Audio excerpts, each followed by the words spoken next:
Hi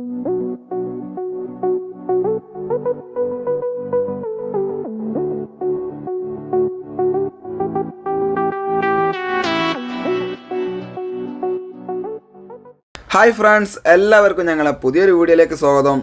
പിന്നെ ഇന്നലത്തെ വീഡിയോൻ്റെ ബാക്കി ഭാഗമാണ് ഞങ്ങൾ ഇന്നത്തെ വീഡിയോയിലൂടെ കാണിക്കുന്നത്. അപ്പോൾ നമുക്കിതാ ഹോട്ടലിൻ്റെ അടുക്കളയിൽ കുറച്ച് ചുമരുമ്പോൾ ടൈൽസ് ഒട്ടിക്കണം. അപ്പോൾ ടൈൽസ് ഒട്ടിക്കാൻ വേണ്ടിയിട്ട് ഇതാ കടൻ്റെ ഫ്രണ്ടിൽ കുറച്ച് പഴയ ടൈൽസൊക്കെ ഇറക്കി വെച്ചിട്ടുണ്ട്. അതായത് 2 അടി നീളം 1 അടി വീതിയുള്ള പല നിറത്തിലുള്ള ടൈൽസൊക്കെയാണ് ഇവിടെ ഒട്ടിക്കാൻ പോണത്. അപ്പോൾ നമ്മൾ ഇതുപോലെ ഗോഡൗണിൽ ഹോട്ടലൊക്കെ ഒട്ടിക്കുന്ന സമയത്ത് ടൈൽസിൻ്റെ കളറ് അതുപോലെ നീളവും വീതിയൊന്നും ഒരു പ്രശ്നമുള്ള കാര്യമൊന്നുമല്ല. എങ്ങനെയെങ്കിലും ഒട്ടിച്ച് ഫുള്ളാക്കിയാൽ മാത്രം മതി. അപ്പോൾ നമുക്കിതാ ഒട്ടിക്കാനുള്ള സ്ഥലം ഏതാ വെച്ചാൽ ഇതുണ്ടോ, ഈ കിച്ചണാക്കി എടുത്തിട്ടുള്ള ഈ ചുമരിൻ്റെ, അതായത് 3 ചുമരിൻ്റെ പകുതിയോളം ടൈൽസ് ഒട്ടിക്കണം. പിന്നെ ഹോളോ ബ്രിക്സിൻ്റെ ചുമരുമേൽ ഒരു പകുതി തേക്കാണ്ട്, അതൊക്കെയാണ് ഇന്നത്തെ വർക്ക്. അപ്പോൾ നമുക്ക് ആദ്യം വേണ്ടി എന്താ വെച്ചാൽ ഈ ടൈൽസ് ഒട്ടിക്കുന്നതിന് മുമ്പ് ഈ സെറാമിക്കിൻ്റെ ടൈൽസ് ചിലതൊന്നും വെള്ളത്തിലിടേണ്ട ആവശ്യമില്ല. അപ്പോൾ ഇതാ ഇത് വെള്ളത്തിലിട്ടുകാണ്ട് ഒട്ടിക്കേണ്ട ഒരു ടൈൽസ് ആയതുകൊണ്ട് ഞങ്ങളിതാ ഒരു റമ്മ് വാടകയ്ക്ക് എടുത്തിട്ട് ആ ടൈൽസൊക്കെ അതിലേക്ക് കൊണ്ടുപോയി ഇടുന്നതാണ് നിങ്ങളിപ്പോൾ ഈ കാണുന്നത്. അതായത് നമ്മൾ വെള്ളത്തിലിടുന്ന ടൈൽസ് വെള്ളത്തിലിട്ട് ഒരു 10-15ഓളം മിനിറ്റ് വെള്ളത്തിലിട്ട് കഴിഞ്ഞാൽ ടൈൽസ് ഒട്ടിക്കാൻ നല്ല സുഖം ഉണ്ടാവും കേട്ടോ. അതിൻ്റെ കറക്റ്റ് കാര്യങ്ങൾ പറഞ്ഞുതരാം.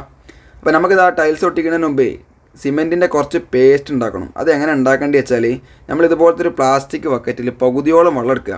വെള്ളം എടുത്തിട്ട് സിമെൻറ്റ് ചാക്കിൻ്റെ അടുത്ത് കൊണ്ടുപോയി വെക്കുക. എന്നിട്ട് ഇങ്ങനെ കുടഞ്ഞുകാണ്ട് അതിലേക്ക് ഇടുക. അതെന്താ വെച്ചാൽ നമ്മൾ സിമെൻറ്റ് ചാക്കിൻ്റെ അടുത്ത് വെക്കാഞ്ഞാൽ സിമെൻറ്റിൻ്റെ പൊടിയൊക്കെ അപ്പുറത്തേക്ക് വികണ്ടാന്ന് വിചാരിച്ചിട്ട് കേട്ടോ. എന്നിട്ട് നമ്മൾ ആ വെള്ളം നമ്മൾ ഇടുന്നതിനനുസരിച്ച് ആ വെള്ളം ഇങ്ങനെ പൊന്തിക്കൊണ്ട് വരും. അപ്പോൾ എന്താ ചെയ്യുക, അതിൻ്റെ ടോപ്പ്, അതായത് ആ വെള്ളത്തിൻ്റെ മുകൾ ലെവൽ എത്തിക്കഴിഞ്ഞാൽ ആ സിമെൻറ്റ് പൊടി അവിടെ നിർത്തി വെച്ചാൽ മതി. ഒരു 10 മിനിറ്റ് കഴിയുമ്പോൾ നല്ല കറക്റ്റ് സെറ്റപ്പായി കിട്ടും നമുക്ക്. പിന്നെ നമ്മളിതാ ഇവിടെ ടൈൽസ് ഒട്ടിക്കാൻ വേണ്ടിയിട്ട് ഒരു 2 mm സ്പേസർ കൊണ്ടുവന്നിട്ടുണ്ട്. അതെന്തിനാണെന്ന് വെച്ചാൽ നമുക്ക് ഈ പല മോഡൽ ടൈൽസുകളൊക്കെ ആയതുകൊണ്ട് ഈ സ്പേസർ വെച്ച് കഴിഞ്ഞാൽ നമുക്ക് ഒരുപാട് അഡ്ജസ്റ്റ്മെൻറ്റുകൾക്ക് ഉപകാരപ്പെടും. അപ്പോൾ ഞങ്ങളിതാ ഇവിടെ ടൈൽസ് ഒട്ടിക്കാൻ പോണ ഫസ്റ്റത്തെ ചുമര് എന്ന് പറഞ്ഞാൽ നമ്മൾ ഈ റൂമിലേക്ക് കയറി വരുന്ന ആ പടവ് ചെയ്ത ചുമരിലാണ് ഫസ്റ്റ് ടൈൽസ് ഒട്ടിക്കുന്നത്. അതായത് ക്ലയൻറ്റിന് നല്ല ടൈൽസുകളൊക്കെ ആ ചുമരിൽ ഒട്ടിക്കണം എന്നുള്ളൊരു ആവശ്യം ഉണ്ടായതുകൊണ്ടാണ് ആ ചുമര് നമ്മൾ ഫസ്റ്റ് ഒട്ടിക്കുന്നത്. നമ്മളെ വീട്ടിലൊക്കെ ഒട്ടിക്കുന്ന സമയത്ത് നമ്മൾ അങ്ങനെ ശ്രദ്ധിക്കേണ്ട ആവശ്യമൊന്നുമില്ല. അപ്പോൾ നമ്മൾ ടൈൽസ് ഒട്ടിക്കണം എങ്ങനെ വെച്ചാൽ വീതിയിലാട്ടോ ടൈൽസ് ഒട്ടിക്കുന്നത്. കിടത്തി വെച്ചുകൊണ്ടാണ് ടൈൽസ് ഒട്ടിക്കുന്നത്. അപ്പോൾ കിടത്തി വെക്കുമ്പം ഒരു ടൈൽസിൻ്റെ വീതി എന്ന് പറഞ്ഞാൽ 1 അടി, അതായത് 30 സെൻറ്റിയാണ് ആ ടൈൽസിൻ്റെ വീതി വന്നിട്ടുള്ളത്. അതാ 30 സെൻറ്റിൽ നമ്മൾ 29.5 സെൻറ്റ് മാർക്ക് ചെയ്തിട്ട് ആ മാർക്കുമെന്ന് ഒരു 6 അടിക്കോല് കറക്റ്റ് വെച്ച് സ്പിറ്റ് ലെവലോട് കറക്റ്റ് നോക്കിയിട്ട് ആണി കടിച്ച് കണ്ട് അതിൻ്റെ അടിയിൽ വെയിറ്റ് കൊടുക്കുന്നതാണ് നിങ്ങളിപ്പോൾ കാണുന്നത്. അതായത് നമ്മളിതാ 29.5 സെൻറ്റ് കൊടുക്കാനുള്ള കാര്യം എന്താ വെച്ചാൽ ഇതിൻ്റെ ഫ്ലോറിൽ ഓൾറെഡി ടൈൽസ് ചെയ്തിട്ടുണ്ട്. അപ്പോൾ നമ്മളിതാ ടൈൽസ് ഒട്ടിച്ച് വരുമ്പോൾ ചിലപ്പം എല്ലാ ഏരിയയിലും ഒരേ വാട്ടർ ലെവൽ അല്ലാന്നുണ്ടെങ്കിൽ നമ്മൾ ടൈൽസ് ഒരു ഫുൾ ടൈൽസ് അടിയിൽ വെച്ചതിൻ്റെ ശേഷം ചെറിയ ഗ്യാപ്പ് വരണ്ടാന്ന് വിചാരിച്ചിട്ടാണ് നമ്മൾ 29.5 സെൻറ്റ് കൊടുത്തിട്ടുള്ളത്.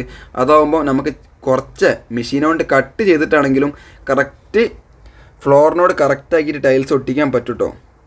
പിന്നെ ചില ആൾക്കാരുണ്ട് നമ്മളിതാ ഇതുപോലത്തെ പഴയ ഫ്ലോർ വർക്കൊക്കെ ചെയ്ത സമയത്ത് ഈ ഫ്ലോറുമ്പോൾ തന്നെ നമുക്ക് ഡയറക്റ്റ് ടൈൽസ് ഒട്ടിച്ച് കൊണ്ടുപോകാൻ മാത്രമേ ഉള്ളൂ. പക്ഷേ ആ ഫ്ലോർ നമുക്ക് കറക്റ്റ് അല്ല എന്നുണ്ടെങ്കിൽ നമുക്ക് ടൈലും പണി കുറച്ച് ടൈം എടുക്കും.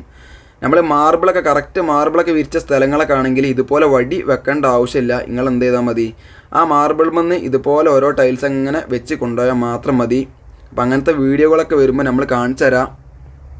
അപ്പം നമ്മളിതാ ഒരു 10-20 മിനിറ്റ് കൊണ്ട് ആ 6 അടിക്കോലിൻ്റെ നീളത്തിൽ ഒട്ടിച്ച ടൈൽസിൻ്റെ പണി കഴിഞ്ഞിട്ടുണ്ട്. അതായത് നമുക്ക് സിമ്പിളാക്കിയിട്ട് ഇതാ പെട്ടെന്ന് ആ വടി എടുക്കാൻ കഴിഞ്ഞിട്ടുണ്ട്. അതെന്താ വെച്ചാൽ ആ തേപ്പ് അവിടെ ഉണ്ടായതുകൊണ്ട് മാത്രമാണ് നമുക്ക് ആ വടി ഊരാൻ കഴിഞ്ഞത്.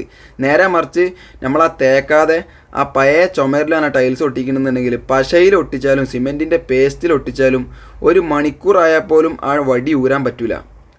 ആ വടിൻ്റെ കൂടെ തന്നെ ആ ടൈൽസ് ചുമരിൽ നിന്ന് ഇങ്ങനെ കീഞ്ഞുകൊണ്ടിരിക്കും. അപ്പോൾ കാര്യം മനസ്സിലായില്ലേ. തേച്ച് കഴിഞ്ഞാലുള്ള ലാഭം എന്താ വെച്ചാൽ നമ്മൾ ഏത് പഴയ ചുമര് ടൈൽസ് കാവിട്ട ചുമരുകളാണെങ്കിൽ പോലും പെയിൻ്റ് അടിച്ച ചുമരാണെങ്കിലും ഇതുപോലെ ഗ്രിപ്പ് ഇട്ടിട്ട് നമ്മൾ എന്ത് ചെയ്യുക, ഒന്ന് തേച്ച് കഴിഞ്ഞിട്ടാണെങ്കിൽ നമുക്ക് ടൈലും പണി പെട്ടെന്ന് തീർക്കാൻ പറ്റും. അപ്പോൾ ഞങ്ങളിതാ ആ ഫസ്റ്റ് ഒരു ചുമര്, അതായത് അടിയത്തെ ഒരു വരി ഒഴികെ ആ ചുമര് ഫുള്ളാക്കി ഒട്ടിച്ചിട്ടുണ്ട്. നമ്മൾ അടുത്ത ചുമര് കണ്ടില്ലേ, ഏകദേശം ഫുള്ളായിട്ടുണ്ട്. അപ്പോൾ അവിടെ അവസാനം വെച്ച മുകളിലെ വരിക്ക് തേപ്പ് പകുതിയാണ് വന്നിട്ടുള്ളൂ. അപ്പോൾ ആ ബാക്കി പകുതിയുള്ള ഏരിയ നമ്മൾ ഇതുപോലെ ഗ്രിപ്പാക്കിയിട്ട് ഗ്രൗട്ടൊക്കെ കൊടുത്തിട്ടാണ് അതിൻ്റെ ആ മുകളിലത്തെ ഒരു വരി വെക്കുന്നത്. അതുപോലെ കുറച്ച് തേക്കാത്ത ഏരിയ ഒക്കെ വന്നു കഴിഞ്ഞാൽ നമുക്ക് മുകളിലത്തെ ഒരു വരിക്ക് ഇനി തേച്ചില്ലെങ്കിലും കുഴപ്പമില്ല. കാരണം എന്താ വെച്ചാൽ അത് ലോഡ് മറ്റേമേൽ ഉണ്ടാവും എന്നുള്ളതുകൊണ്ടാണ്. നേരെ മറിച്ച് നമ്മൾ ഫുള്ളായിട്ട് തേക്കാതെ ചുമരിൽ ഒട്ടിച്ച് കഴിഞ്ഞാൽ ആ വടി എടുത്തു കഴിഞ്ഞാൽ ടൈൽസുകളൊക്കെ കീഞ്ഞു പോകും. ഇപ്പോൾ കണ്ടില്ല, നമ്മൾ 2 ചുമര് ഒട്ടിച്ചിട്ടോ, അടിയത്തെ ഒരു വരി ഒഴികെ 2 ചുമരത്തെ ടൈൽസ് പണി തീർത്തിട്ടുണ്ട്. ഇനി ഇതാ ഈ കാണുന്ന ലാസ്റ്റ് ചുമര് എങ്ങനെ ഒട്ടിക്കണമെന്നുള്ളതും കൂടെ കാണിച്ചു തരാം. അപ്പോൾ നമ്മൾ എന്താ വേണ്ടി അറിയോ, ഇങ്ങനെ അതായത് ഫസ്റ്റത്തെ ഒരു ചുമര് ഒട്ടിക്കുമ്പോൾ മാത്രം ടൈൽസിൻ്റെ വീതി അളവെടുത്തുകൊണ്ട് ആ വീതിക്ക് അനുസരിച്ച് കോല് വെച്ചുകൊണ്ട് സ്പിറ്റിൽ വെച്ചാൽ മതി. ഒരു ചുമര് ഒട്ടിച്ച് കഴിഞ്ഞാൽ പിന്നെ നമ്മൾ എന്താ ചെയ്യേണ്ടത് വെച്ചാൽ ആ ഒട്ടിച്ച ടൈൽസിൻ്റെ അവസാനത്തെ മൂലയിലുള്ള ടൈൽസിൻ്റെ അടിഭാഗം ചേർത്ത് വെച്ചുകൊണ്ട് കോല് ഇതുപോലെ വെക്കുക. അതിൻ്റെ മുകളിൽ സ്പിറ്റ് ലെവൽ വെച്ചുകൊണ്ട് എന്ത് ചെയ്താൽ മതി, ആണി അടിക്കുക. ആണി അടിച്ച് കഴിഞ്ഞാൽ മാത്രം പോരാ, നമ്മൾ ആ കോലുമിൽ പെട്ടെന്ന് ടൈൽസ് വെക്കുമ്പം ടൈൽസ് കീയാൻ സാധ്യതയുണ്ട്, കീയല്ല വടി ഇളകാൻ സാധ്യതയുണ്ട്. അതുകൊണ്ട് ചെറിയ ഒരു വെയിറ്റ് കൊടുക്കുക. അത് വെയിറ്റ് എങ്ങനെ കൊടുക്കണം എന്നുള്ളത് നിങ്ങളെ ഇഷ്ടത്തിനനുസരിച്ച് കൊടുക്കട്ടോ. അപ്പോൾ ഞങ്ങളിത് ആ ടൈൽസിൻ്റെ പൊട്ടുകൾ ഹോളോ ബ്രിക്സിൻ്റെ മുറിക്കഷ്ണൊക്കെ ഉപയോഗിച്ചിട്ടാണ് കൊടുക്കുന്നത്. അപ്പോൾ നമ്മളതെങ്ങനെ വെയിറ്റൊക്കെ കൊടുത്തതിന് ശേഷം ഒന്നുപാടെ ആ സ്പിറ്റ് ലെവലിൽ നോക്കണം അത് റെഡി ആണോ എന്നുള്ളത്. അതൊക്കെ കഴിഞ്ഞ് റെഡി ആണെന്നുണ്ടെങ്കിൽ നമുക്ക് നേരെ ടൈൽസ് ഒട്ടിക്കാം. കണ്ടോ, ഈ ഏരിയയിൽ ഞങ്ങളിതാ ഒരു ഒരസിപ്പലാണ് വെച്ചിട്ടുള്ളത്. കാരണം ഒന്നാമത്തെ ഒരു വരി വന്നു കഴിഞ്ഞാൽ വടി ലോക്കായി, പിന്നെ വടി ഇളകൊന്നില്ലേ. ആ കറക്റ്റ് ആ മൂലയിലൊക്കെ ചേർത്ത് വെച്ചത് നിങ്ങൾക്ക് ഇവിടെ കാണാൻ പറ്റും. അപ്പോൾ ടൈൽസിൻ്റെ പണി എന്ന് പറഞ്ഞാൽ കൂടുതൽ സിമ്പിൾ, അതായത് വലിയ മാർബിളും ഗ്രാനൈറ്റൊക്കെ ചെയ്യണമായിരുന്നും ഈ ചെറിയ ടൈൽസിൻ്റെ പണികൾക്കൊന്നും നമ്മൾ പഠിക്കേണ്ട ആവശ്യമൊന്നുമില്ല. സിമ്പിൾ വർക്കാണ്, ആർക്കും ചെയ്യുക. കാരണം ഒരുപാട് വീടുകളിലൊക്കെ ചെറിയ ചുമരുകളൊക്കെ ഒട്ടിക്കാനുണ്ടാവും. അപ്പോൾ അതൊക്കെ എങ്ങനെ ചെയ്യാമെന്നുള്ള നല്ല നല്ല വീഡിയോകൾ ഞങ്ങൾ കാണിച്ചു തരാം. അപ്പോൾ നമ്മളിതാ ആ കാണുന്ന ഒട്ടിക്കാൻ പോണ ചുമര് എന്ന് പറഞ്ഞാൽ ഏത് ചുമരും നമ്മൾ ഒട്ടിക്കുന്നതിന് ഫസ്റ്റ് വടിയൊക്കെ വെച്ച് കഴിഞ്ഞാൽ ഇതുപോലെ ചുമരിലൊന്ന് വെള്ളം ഒഴിക്കണത് ഏറ്റവും നല്ലതാട്ടോ, നല്ലൊരു കൂട്ടിപ്പിടുത്തുണ്ടാവും. പിന്നെ നമ്മളിപ്പോൾ ഒരു ഫസ്റ്റ് ടൈൽസ് വെച്ചില്ലേ, ആ ഫസ്റ്റത്തെ ടൈൽസ് വെക്കുമ്പോൾ നമ്മൾ ശ്രദ്ധിക്കേണ്ടത് എന്താ വെച്ചാൽ നമ്മൾ പരത്തിയ പേസ്റ്റ് ഫുള്ളായിട്ട് അടിച്ച് അതിൻ്റെ ഉള്ളിൽ നിന്ന് പുറത്ത് ചാടിക്കാൻ പാടില്ല. അങ്ങനെ ചാടിച്ച് കഴിഞ്ഞാൽ നമുക്ക് അടുത്ത ടൈൽസ് വെക്കാനുള്ള ഒരു അഡ്ജസ്റ്റ്മെൻറ്റ് ഉണ്ടാവില്ല. ഒരു ചെറിയൊരു ഗ്യാപ്പ് ചുമരും ടൈൽസും തമ്മിൽ എപ്പോഴും പേസ്റ്റിലും വേണം കേട്ടോ. പിന്നെ ഈ ടൈൽസ് വക്കറ്റിൽ നിന്ന് പേസ്റ്റ് എങ്ങനെ എടുക്കേണ്ടി വെച്ചാൽ നമ്മളിപ്പോൾ ഇത് 2:1 ടൈൽസ് ആയതുകൊണ്ടാണ്. ചെറിയ ടൈൽസൊക്കെ ആണെങ്കിൽ ഒരു ചട്ടയം കൊണ്ട് ഒരു കൊത്തെടുത്ത് കണ്ട് ആ കൊത്തുകൊണ്ട് ഫുള്ളായിട്ട് പരത്തിയാൽ മതി. നിങ്ങൾക്ക് ഇവിടെ കാണാൻ കഴിയുന്നുണ്ടോ, കറക്റ്റായിട്ട് ആ വടി ആ തേച്ച ചുമരും ആ ടൈൽസും തമ്മിൽ ചെറിയൊരു ഗ്യാപ്പുണ്ട്. അതായത് തേപ്പുള്ള ചുമരിലാണെന്നുണ്ടെങ്കിൽ തേച്ച ചുമരുമ്പോൾ ടൈൽ ഒട്ടിക്കുമ്പോൾ നിങ്ങൾ ഓരോ ടൈൽസിന് വടിയും ഫിറ്റ് ലെവലൊന്നും വെച്ച് നോക്കേണ്ട ആവശ്യമില്ല. ചെറിയ ഒരു കനം മനസ്സിലാക്കിയിട്ട് എത്ര ടൈൽസും തേച്ച ചുമരുമ്പോൾ കൊണ്ടുപോകാൻ പറ്റും.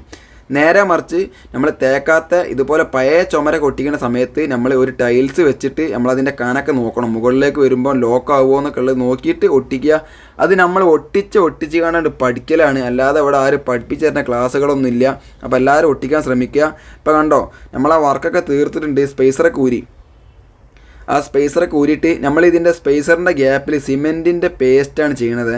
അപ്പോൾ നമുക്ക് വേണം വൈറ്റ് സിമെൻറ്റ് ചെയ്യുക. വൈറ്റ് സിമെൻറ്റൊക്കെ ചെയ്താൽ കുഴപ്പം എന്താ വെച്ചാൽ അത് ഹോട്ടലൊക്കെ ആയതുകൊണ്ട് പെട്ടെന്ന് കറ പിടിക്കും. അപ്പോൾ ഞങ്ങളിതാ നമ്മളെ പാവങ്ങളെ അപ്പോക്സി എന്നറിയപ്പെടുന്ന വൈറ്റ് സിമെൻറ്റ് സാധാ സിമെൻറ്റാണ് അവിടെ ഉപയോഗിച്ചിട്ടുള്ളത്. പിന്നെ അത് മാത്രമല്ല അതിൻ്റെ കൂടെ തന്നെ ഹോളോ ബ്രിക്സിൻ്റെ മുകളിലത്തെ ചുമരൊക്കെ തേച്ച് ഇപ്പം നമ്മളെ വർക്ക് ഇതാ ഏകദേശം ഉച്ച ആയപ്പോഴത്തിന് ഇതിൻ്റെ വർക്ക് ടൈൽസും വർക്കും തേപ്പൊക്കെ തീർത്തിട്ടുണ്ട്. അപ്പോൾ അതായത് ആ തേപ്പ് ഉണ്ടായതുകൊണ്ട് മാത്രമാണ് ഇവിടെ വർക്ക് തീർക്കാൻ കഴിഞ്ഞത്. ആ തേപ്പ് ഇല്ല എന്നുണ്ടെങ്കിൽ ആ വർക്ക് എപ്പോഴും തീരൂല. അപ്പോൾ എല്ലാവരും പഠിക്കേണ്ട ഇതിൽ നിന്നുള്ളൊരു പോയിൻ്റ് എന്താ വെച്ചാൽ കാവിട്ട ചുമരിലായാലും പെയിൻ്റ് അടിച്ച ചുമരിലായാലും ഏറ്റവും നല്ല ഒന്ന് ചെറുങ്ങനെ ഒന്ന് നെയ്സാക്കി റഫാക്കിയിട്ട് ഒന്ന് തേച്ച് കഴിഞ്ഞാൽ സിമ്പിളാക്കിയിട്ട് ഒട്ടിക്കാം. പിന്നെ ഇവിടെ ഏകദേശം വർക്ക് ഫുള്ളായിട്ട് കഴിഞ്ഞിക്കണ്. അതായത് നമുക്കിതാ ഇതിൻ്റെ ടൈൽസ് ഒട്ടിക്കാൻ ഈ ഹോളോ ബ്രിക്സിൻ്റെ ചുമര് കുറച്ച് തേക്കാൻ പുട്ടിടാൻ അടക്കം സിമെൻറ്റ് 2 ചാക്കിൻ്റെ സിമെൻറ്റ് ഇവിടെ ചിലവായിട്ടുണ്ട്. പിന്നെ അതുപോലെ ഇതിൻ്റെ മുമ്പത്തെ വീഡിയോ കാണണമെന്നുണ്ടെങ്കിൽ അതിൻ്റെ ലിങ്ക് ഞങ്ങളിതാ കഴിഞ്ഞ വീഡിയോൻ്റെ ലിങ്ക് ഡിസ്ക്രിപ്ഷനിൽ കൊടുക്കാം. പിന്നെ എല്ലാവർക്കും വീഡിയോ ഒക്കെ ഇഷ്ടപ്പെട്ടാൽ ഷെയർ ചെയ്യുക, സബ്സ്ക്രൈബ് ചെയ്യുക, അതിൻ്റെ കൂടെയുള്ള ബെല്ല് നിൽക്കിയാണ്ട് ഞങ്ങളെ സപ്പോർട്ട് ചെയ്യുക. അപ്പോൾ എല്ലാവർക്കും ഒരുപാട് ഫ്ലോർ വർക്കിൻ്റെ ഒക്കെ നല്ല നല്ല വീഡിയോകൾ ഞങ്ങൾ കാണിച്ചു തരുന്നുണ്ട്, ഒന്നും മിസ്സാവില്ല.